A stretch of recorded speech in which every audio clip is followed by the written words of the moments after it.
বিধানসভা ভোটের কাজে এবার পুরো ভোটেও রাজনৈতিক চার্জশিট পেশ করবে বিজেপি।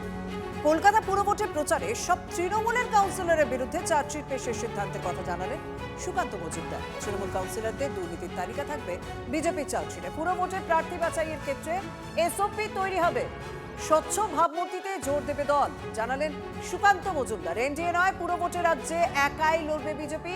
ভোট কিভাবে হবে ঠিক করবে নির্বাচন কমিশন। 144টির মধ্যে 110টি ওয়ার্ডে এগিয়ে বিজেপি। 150-এর বেশি ওয়ার্ডে জেতার লক্ষ্য নিয়ে পুরো ভোটে লড়বে বিজেপি। পুরো ভোট নিয়ে প্রস্তুত দল, আত্মবিশ্বাসী দায়িত্বপ্রাওয়া সুকান্ত মজুমদার। আমরা প্রত্যেক ওয়ার্ডের কাউন্সিলর, তৃণমূল কাউন্সিলর যারা আছেন, বেশিরভাগই তৃণমূল কাউন্সিলর, 134খানা সিট তাদের প্রত্যেকের বিরুদ্ধে আমরা চার্জশিট বের করব। তারা কী কী প্রতিশ্রুতি দিয়েছিলেন এবং কী কী প্রতিশ্রুতি রাখেননি, মানুষকে মিথ্যে কথা বলেছেন।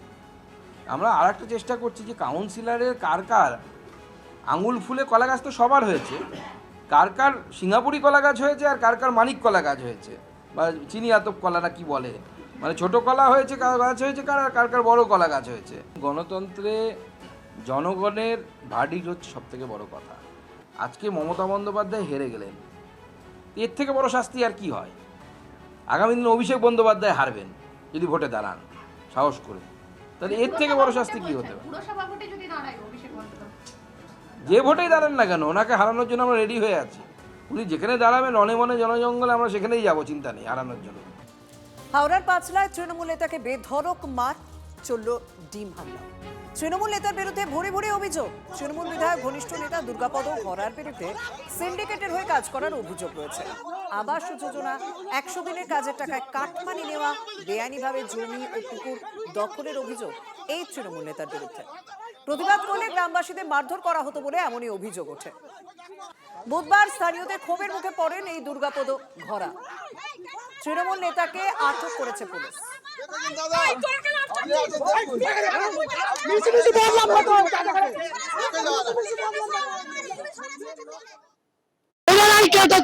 কাটিয়ে বিজেপির নামে বদনাম দিচ্ছে যে 50 লাখ টাকা খেয়ে বসে আছে, ঠিক আছে? তাই এই কারণে ইনি হচ্ছে গুলশান মল্লিকের ঘনিষ্ঠ লোক। খলিল তো দুটো তো ডানাত বা দুজনই, দুর্গাপদ খলিল বাহিনী দুজনে সমান, দুজনেই যা করবে। এদিক থেকে উনি দুর্গাপদ নিয়ে আসবে, ওদিক থেকে খলিল বাহিনী মুসলিম লোকেদের নিয়ে আসবে। জনতা বাঁধিয়েছে খলিল বাহিনী আর দুর্গাপদ, এই যার কারণে মানুষের রাগ। সন্দেশখালীতে ফের অস্ত্র উদ্ধারের ঘটনা। গ্রেপ্তার শেখ শাহজাহান ঘনিষ্ঠ তৃণমূল নেতা সমীর সর্দার। বিস্তারিত জানাবেন প্রতিনিধি নূর রয়েছেন। নূর, কোথায় এই অস্ত্র রাখা হয়েছিল? এখন এই অস্ত্রগুলো উদ্ধার, মানে এগুলো কি এখন মজুত করা না অনেক আগে থেকে মজুত করা? কি আপডেট?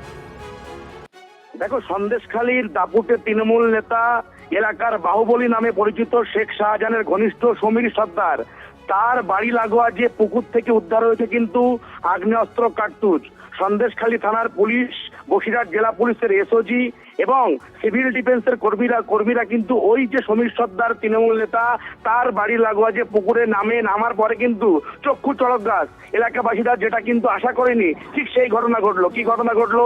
একেবারে 3টি আগ্নেয়াস্ত্র, 32টা কার্তুজ উদ্ধার করলো সন্দেশখালী থানার পুলিশ। ইতিমধ্যে কিন্তু এই তৃণমূল নেতা, তৃণমূলের গ্রাম পঞ্চায়েতের মেম্বার সমীর সর্দার তিনি গ্রেপ্তার হয়েছেন। কিন্তু বারবার অতীত আমরা যে ছবিটা দেখেছি, সন্দেশখালীতে শেখ শাহজাহান একেবারে সন্দেশখালীর বেতাজ বাচ্চা, আর ঘনিষ্ঠ বাহুবলীরা কিন্তু তার বাড়ির পুকুর থেকে এরকম এত উদ্ধার হয়েছে আগ্নেয়াস্ত্র, কার্তুজ।